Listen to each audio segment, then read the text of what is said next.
Here's how a sewing machine works. There's a threaded needle above the fabric. When it pierces the fabric, a rotating shuttle hook below catches the thread.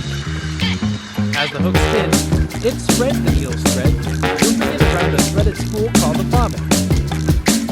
The two threads knot and form a stitch, holding the pieces of fabric together.